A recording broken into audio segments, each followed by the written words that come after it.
김용현 대리인을 정인석 뒷자리에 앉게 하겠습니다. 선서, 양심에 따라 숨김과 보탬이 없이 사실 그대로 말하고 만일 거짓말이 있으면 위정의 벌을 받기로 맹세합니다. 정인 김용현. 결론적으로 말씀드리면 본청 질서 유지를 위해서 투입된 인원은 대통령께서 최초 지시하신 280명이 거의 주로 했다 이렇게 보시면 됩니다. 특전사 280명은 본청 내부에 들어가서 질서 유지를 했고요. 예. 담벼락 바깥에 또 경찰이 있었지 않습니까? 예. 근데 특전사 요원들이 그 본관 건물 안으로 한 20여 명이 들어가는 사진을 어제 봤거든요. 네. 근데 거기서 이제 제지를 하고 뭐 이렇게 소화기를 쏘니까 다들 이렇게 나오던데 그 특전사 요원들이 그러니까 우리 장관님 보시기에 그 본관 건물 밖에 마당에 주로 있었습니까? 아니면은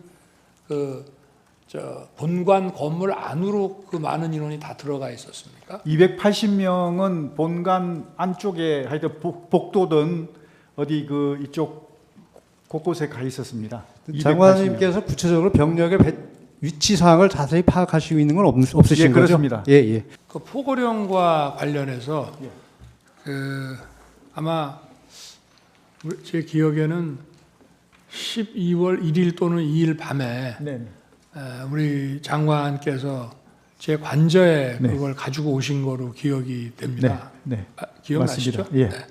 그래서 그때 제가 써오신 그 계엄 선포문, 계엄 담화문하고 포고령을 보고 포고령에 뭐 사실은 법적으로 검토해서 손댈 거는 많지만 어차피 이 계엄이라는 게 길어야 하루 이상 유지되기도 어렵고 그러니까 이런 이 국가 비상 상황, 위기 상황이 국회 독재에 의해서 초래됐으니 여기 포고령 이거는 좀 추상적이기는 하지만 이론이 이런 것들이 추상적이기는 하지만 그런 어떤 상징적이라는 측면에서 집행 가능성은 없지만 이게 상해법규에도 위배되고 내용이 구체적이질 않아서 집행 가능성도 없는 거지만 뭐 그냥 놔둡시다라고 말씀을 드리고 그냥 놔뒀는데 뭐 기억이 혹시 나십니까? 예, 제가 이제 느낀 것은 네. 대통령께서 평상시보다 이렇게 좀 꼼꼼하게 안 보시는 것을 제가 느끼면서 평상시 이제 대통령 업무를 하시는 스타일이 항상 법전을 먼저 찾으시거든요. 네. 뭐 이렇게 보고가 들어오거나 참모들 하면 조금 이상하다 그러면 법전부터 먼저 이렇게 가까이 해서 좀 찾아보고 이렇게 하시는데 분명히 저는 그렇게 생각했는데 안 찾으시더라고요. 그래서 하여튼 이게 예. 어쨌든 이거는 실현 가능성, 집행 가능성이 없는데 상징성이 있으니까 놔둡시다 이렇게 얘기를 한 거로 기억이 되고 또 그 왜 전공이 이걸 제가 왜 집어넣냐 웃으면서 이렇게 얘기를 하니 이것도 막 그런 측면에서 좀 어떤 계고한다는 측면에서 그냥 뒀습니다 해서 저도 웃으면서 그냥 놔뒀는데 그 상황은 기억하고 계십니까? 기억합니다. 지금 말씀하시니까 기억납니다. 네. 국회 독재가 이런 망국적 위기 상황의 주범이라는 차원에서 질서 유지와 그 상징성 측면에서 국회군을 투입했지 않습니까?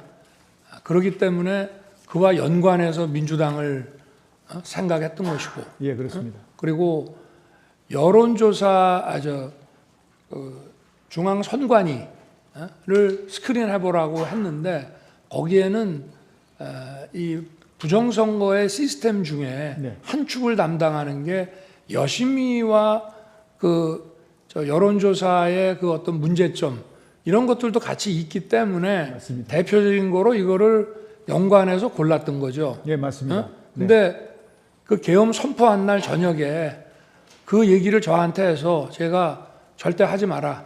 민주당에 보낼 거면 국민의힘도 보내야 되고 그건 안 된다 하고 꽃도 제가 자른 거 얘기 들으셨습니까?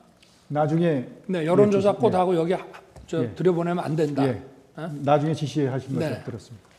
국회의 존재를 부정하고 뭐 하는 그런 내용이라면은 저거는 기재부 장관이라는 거는 국회가 만든 예산을 그 예산 범위, 예산의 틀 내에서 무슨 일을 하는 것인데 저거를 만약에 굉장히 아주 극도의 정치적인 차원으로 이해를 한다면은 저거는 더구나 계엄에 대해서 반대를 하는 기재부 장관에게 줄 내용은 저는 아닌 것 같습니다. 그래서 기재부 장관에게 주무부처 장관이 저런 거를 전달했다 그러면은 저거는 좀 그 어떤 예산의 틀 안에서 한다는 취지로밖에 보지 않을 수 없는가 하는 게 저도 지금 문건을 보면서 갖게 되는.